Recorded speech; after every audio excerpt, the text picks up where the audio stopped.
हमारे अतिथि और पार्टिसिपेंट्स,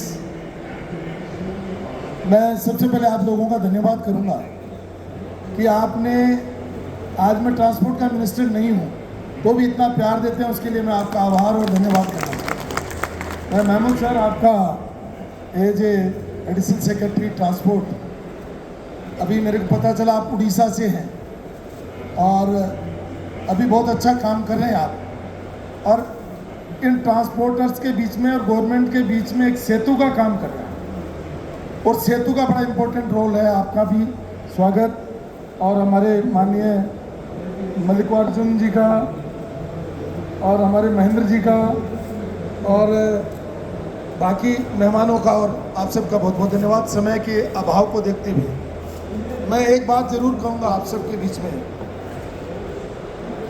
कानून बनाना और कानून का पालन करना दोनों जरूरी है।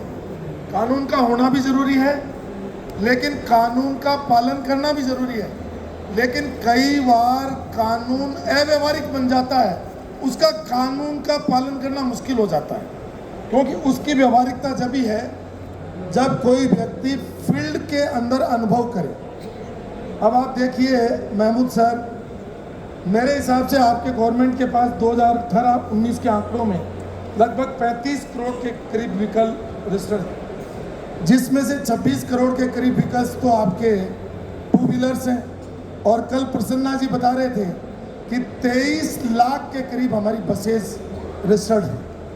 और अभी लोगों को, जनप्रतिनिधियों को भी, मेरा अनुभव से कह रहा हूँ, ये पता नहीं है कि एसटीयूज में और प्राइवेट सेक्टर की बस में क्या फ़र्क है। वो ये मानते हैं कि बसें जो है वो एसटीयूज की है, वही जनता को सर्विस देती है, जबकि कल मैं प्रसन्ना जी के आंकड़े मेरे हाथ में हैं, कल ये बता रहे थे कि 92% प्राइवेट ट्रांसपोर्ट पैसेंजर्स को कैरी करता है। और अभी मैं आपके 2023-24 के प्रतिवेदन पढ़ रहा था, मेरा इसके अंदर है, इस प्रतिवेदन में 1.5 लाख एसटीयूज के पास व्हीकल्स है। कितने हैं सर? सिर्फ 1.5 लाख। अब उन 1.5 लाख के द्वारा जो सर्विस दी जाती है वो, प्लस इन 23 लाख के द्वारा दी जाती है वो। अब अपना जो सरकार का काम है वो जनता को फैसिलिटेट करना है, और जनता को फैसिलिटेट करने के लिए हमारे ट्रांसपोर्ट डिपार्टमेंट में एसटीयूज हो चाहे प्राइवेट हो, दोनों हमारे यहाँ ट्रांसपोर्टर हैं।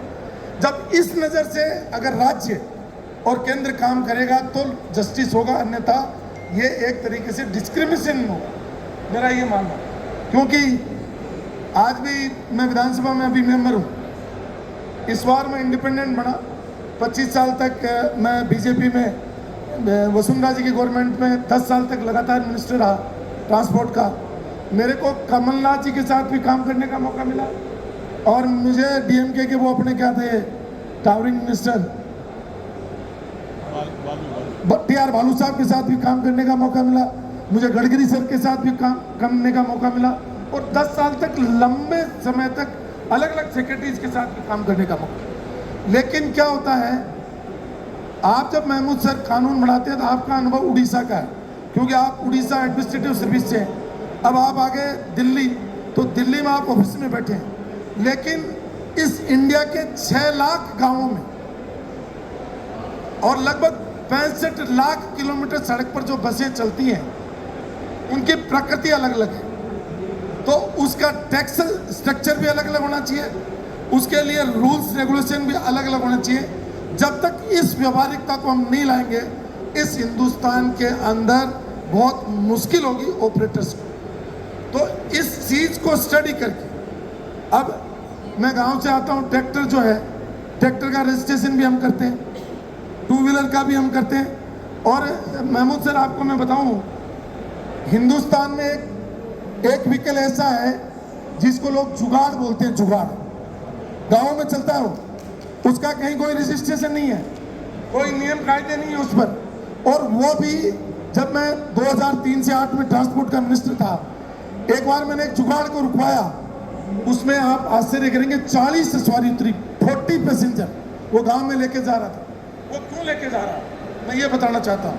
वो इसलिए लेके जा रहा है कि हमारे राजस्थान का मैं हूँ, हमारे यहाँ 48 गांव है, पूरे इंडिया में 6 लाख गांव। इन 6 लाख गांवों में जो 65 लाख किलोमीटर सड़क है, उसमें से मात्र 1.5 लाख किलोमीटर तो नेशनल हाईवे है, बाकी तो लगभग 63 लाख किलोमीटर तो विलेज रोड और अदर देन डिस्ट्रिक्ट रोड हैं। सिर्फ 6 लाख किलोमीटर डिस्ट्रिक्ट रोड है। तो जो अदर देन डिस्ट्रिक्ट रोड है, विलेज रोड है, उस पर जो व्हीकल चल रहा है वो सर्विस प्रोवाइड करवा रहा है गांव। और ये जो हमारे एसटीयूज हैं, ये सिर्फ नेशनल हाईवे पे ही हमारे सर्विस प्रोवाइड करवा रहे हैं। अभी राजस्थान के 2500 कॉन्ट्रैक्ट कैरीज के जो व्हीकल हैं वो महमूद सर रजिस्टर हो गए मिजोरम में जाकर, वो रजिस्टर हो गए मध्य प्रदेश में जाकर के। मैंने ट्रांसपोर्टर्स को पूछा ये क्यों हुआ, बोले राजस्थान पर मंथ 39,000 रुपये 36 सीटर गाड़ी पे लेता है और मध्य प्रदेश 200 रुपये लेता है एक सीट का, एक महीने का। तो 3600 से गुणा करो तो 7200 रुपये, 7200 रुपये। और वही अगर छत्तीसगढ़ में जाएगा तो 180 रुपये में कर रहा है। तो ये जो जिस तरीके का टैक्स स्ट्रक्चर जो मैंने मेरी इस रिपोर्ट में आपको सबमिट कर रखी है, और आपने उस काम को डिपार्टमेंट ने किया भी, और मैंने 36 रिकमेंडेशंस आपको, आप पढ़ेंगे तो अलग अलग कमेटी के अलग अलग मीटिंग के अलग अलग रिपोर्ट्स हैं। उसमें मेरा यही था कि 1 नेशन 1 टैक्स हो, 1 नेशन 1 परमिट हो, और इन सब लोगों को हम एक छतरी के नीचे लाके जनता को सुविधाएं दें। सर आपने पैसेंजर्स का कर लिया। अब मैं आज सुबह बैठा बैठा देख रहा था कि जो टैक्स का जो स्ट्रक्चर है, उसमें जो टैक्स देते हैं ये आपके सामने बैठे हैं, ये सबसे पहले तो चेसिस खरीदते हैं, उस पर 28% देते हैं।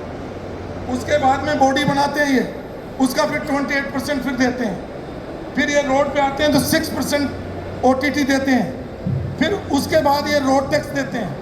उसके बाद में जब ये इंश्योरेंस देते हैं उस पर सरकार GST और ले लेती है। और उसके बाद में जब सड़क पर चलते हैं तो अपन रोड टैक्स भी लेते हैं और टोल टैक्स भी लेते हैं। फिर इनसे टोल लेते हैं, घंटों गाड़ी खड़ी रहती है तो उनका तेल जलता है।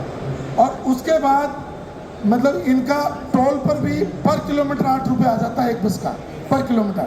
और उसके बाद और ट्रांसपोर्ट डिपार्टमेंट में कभी अगर हिमाचल में जा रही है तो हिमाचल में गाड़ी रोक लेते हैं, मध्य प्रदेश में जा रही है तो मध्य प्रदेश में रोक लेते हैं, राजस्थान में जा रही है तो राजस्थान में रोक लेते हैं। और उसके बाद पुलिस वाले पकड़ लेते हैं। अगर आप राजस्थान के इस छोर से उस छोर निकलो 1000 किलोमीटर है और उन पे लगभग 82 थाने आते हैं, 82। और ये हमारा ट्रांसपोर्ट का दस्ता जो चेक करने वाला वो कितना आता है। अब ये आपके किसी कानून में नहीं है, लेकिन उसको परेशान करने के लिए तो है। तो इसको कैसे सुगम करें पैन इंडिया, कि अगर मैं महाराष्ट्र में मेरी बस लेके जा रहा हूँ तो मेरे को कोई प्रॉब्लम नहीं होनी चाहिए, क्योंकि मैं एक जगह मैंने टैक्स जमा करा था। तो इनके लिए जितने रूल्स को आप सुगम करोगे, जितना सरलीकरण करोगे, टेक्नोलॉजी और आ गई। अब एक इनके गवर्नर की प्रॉब्लम और हो गई। अभी माननीय गडकरी जी ने 1386 किलोमीटर सड़क दिल्ली से मुंबई बना दी, 1,03,000 करोड़ में। मैं मुझसे कितना खर्च किया? 8 lane access greenfield super express भी है, उस पर 1386 किलोमीटर तक आप सीधे चलते रहो। लेकिन उस पर एक भी परमिट अभी न तो राज्य सरकार ने दिया, न कोई भारत सरकार ने दिया, न किसी स्टेट ने दिया। अब मुंबई से दिल्ली अगर ये लग्जरी बसें जो खड़ी आप लेके आएंगे, ये चले, उनको फैसिलिटेट करने का काम आप करोगे महमूद सर, उनके लिए रूल्स बनाओगे अलग से, तो उनमें इतनी लग्जरी गाड़ियां हैं। तो आप देखिए 1386 किलोमीटर मैं प्लेन में क्यों जाऊंगा सर? मैं प्लेन में एक तो 150 किलोमीटर कम हो गया, एक 12 घंटे के अंदर में आराम से कम किराए में पहुंच जाऊंगा। और हर जगह प्लेन है नहीं, मैं कहीं से भी उस बस को पकड़ करके बैठ जाऊँ। इसलिए रोड्स को देखते हुए जो आपने रोड बनाए, नेशनल हाईवेज बनाए, और अब ये गाड़ियाँ हैं सर, अब मुंबई से दिल्ली अगर गाड़ी चलेगी, अब आपने तो मीटर में दे दिया इनको, 13 मीटर की गाड़ी खड़ी है, आप देखते हुए जाना। इसमें मैं इनसे भी रिक्वेस्ट करूँगा आप ऐसे रूल्स बनाइए कि उसमें टॉयलेट्स भी, 2 सवारी उसको फ्री कर दीजिए, 2 सीट, और उसको 13 मीटर के बजाय 14 मीटर कर दीजिए। टेक्नोलॉजी इतनी डेवलप हो गई कि जब ट्रोला इतना लंबा चल सकता है, 150 टन लेके चल सकता है, तो वो मशीन सवारी लेके क्यों नहीं चल सकती? जब हम परमिट देते हैं सर, तो 150 टन वाले को भी देते हैं उसी रोड पर, उसकी लेंथ भी बड़ी देते हैं। तो इनकी बसों को अगर आप लेंथ बड़ी दे दोगे, प्रैक्टिकली दे दोगे, तो उसमें क्या होगा कि एक छोटा सा टॉयलेट बना देंगे, तो फिर यात्री बढ़ जाएंगे, एक क्लीनर रख लेंगे उसको साफ करने वाला। तो हिंदुस्तान की जनता को ज़्यादा फैसिलिटेट कैसे कर सकते हैं, उसके लिए मुझे लगता है कि आपको काम करना चाहिए। ये मेरी रिक्वेस्ट है। मेरा एक बहुत लंबा अनुभव है इस सेंट्रल मोटर व्हीकल 1988 में अमेंडमेंट जो आपने किए हैं। मैं सबसे पहले पॉजिटिव मिनिस्टर माननीय नितिन गडकरी जी का आभार और धन्यवाद करता हूं। उन्होंने उस समय मुझे जिम्मेदारी दी और मैं त्रिवेंद्रम से लेकर के कश्मीर तक और कांग्रेस से लेकर आप पार्टी और कम्युनिस्ट पार्टी सबके मिनिस्टर से मिलना, डीएमके, एआईडीएमके, आप, जनता दल, अलग अलग जगह अलग अलग मिनिस्टर थे और सबकी सहमति बनाई। क्योंकि एक बहुत प्रैक्टिकल चीज़ बताता हूँ सर मैं आपको, ये कानून में नहीं आती है, तो कानून के बाहर जा करके हमारा जो आरटीओ है, हमारा जो डीटीओ है, हमारा जो इंस्पेक्टर है, वो अपने आप को भगवान मानता है और वो इन सब को मानता है। मैं माफी के साथ कहूँगा कि ये तो मैं नहीं बोल सकता, उन्होंने एक शब्द बोल दिया। मैं वो ये मानता है कि जो आज ये प्रसन्ना जी बैठे हैं, ये हमारे जगदेव सिंह जी बैठे हैं, आज जगदेव सिंह जी की इतना लंबी एज उसको कंक्लूड टाइम हो रहा है, तो मेरा आज का भाषण क्योंकि टाइम हो रहा है इसलिए मैं कंक्लूड कर रहा हूँ। इनके पास बहुत लंबा एक्सपीरियंस है सर। इनको जनता को फैसिलिटेट करने वाली एजेंसी मान करके इनको आप सुविधा दीजिए, तो इंडिया की जनता को और कानून में क्या परिवर्तन करना है। मैं एकदम प्रैक्टिकल आदमी हूँ, आप मुझे एक कप चाय पिलाएंगे उसमें मैं सारा बता दूंगा। और ये अभी रामलिंगम रेड्डी जी आ रहे हैं, आज इनके प्रोग्राम में आ रहे हैं, वो मेरे साथ फुटबॉल मिनिस्टर में मेंबर भी और हम लंबे समय तक मिनिस्टर रहे। बहुत सारे लोग हैं जो वाली साहब मर गए, उनके साथ में दोबारा और मेरे साथ तो मिनिस्टर रहे हुए केंद्र में बहुत सारे मिनिस्टर हैं, लेकिन इन लोगों की वास्तव में मैं पीड़ा को समझता हूँ। और ये हमारा ड्राइवर और क्लीनर जो है ना, उसका क्या बोलते हैं, कंडक्टर और ये जो क्लास, वो इतना परेशान रहता है सरकारी एजेंसी से कि वो लास्ट में मालिक को कहता है मैं तो गाड़ी छोड़ रहा हूँ। इस स्थिति तक आ गई। इसलिए एक बार सर महमूद सर आप बैठे, गडकरी सर बैठे, आपके सेक्रेटरी सर बैठे, मैं बहुत विनम्रता के साथ रिक्वेस्ट करूँगा कि कानूनों में और संशोधन की आवश्यकता है, उनको संशोधित करके। ये बात सही है कि स्टेट सब्जेक्ट भी है, सेंट्रल सब्जेक्ट भी है और कंकरेंट लिस्ट में, लेकिन अपने को सबको सहमति बना करके और इनको कैसे फैसिलिटेट करें जिससे हिंदुस्तान की जनता को अच्छी फैसिलिटी। लास्ट में मेरी बात कहूँगा, ये एसटीयूज के लिए तो बस टर्मिनल्स बने हुए, लेकिन इनकी गाड़ी में कोई बैठ जाए और कोई बहन जी बैठ जाए, उनको अगर टॉयलेट की इच्छा हो तो टॉयलेट नहीं जा सकते, पीने का पानी की व्यवस्था नहीं, कुर्सी की व्यवस्था।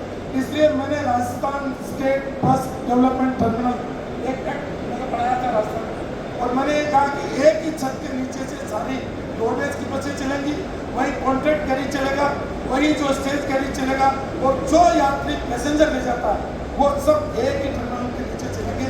जब तक ये कानून नहीं लाओगे हिंदुस्तान की जनता के साथ लड़ाएंगे।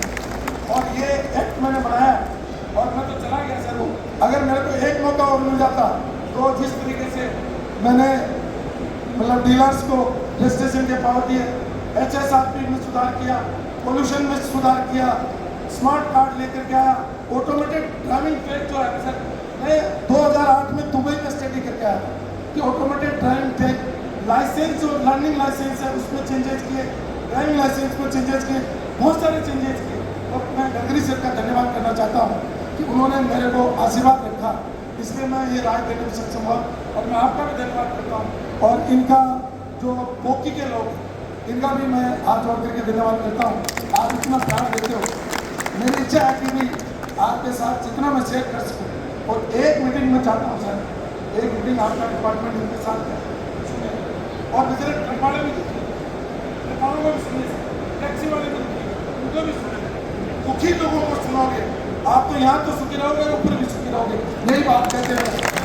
मैं सर मैं माफी चाहूँगा, मैंने टाइम ले लिया, नेता आदमी की आदत होती है, लेकिन मैंने प्रैक्टिकल बातें की क्योंकि ये लोग भुगत रहे हैं। बहुत बहुत धन्यवाद, आपने सबसे पहले बहुत धन्यवाद कर दिया।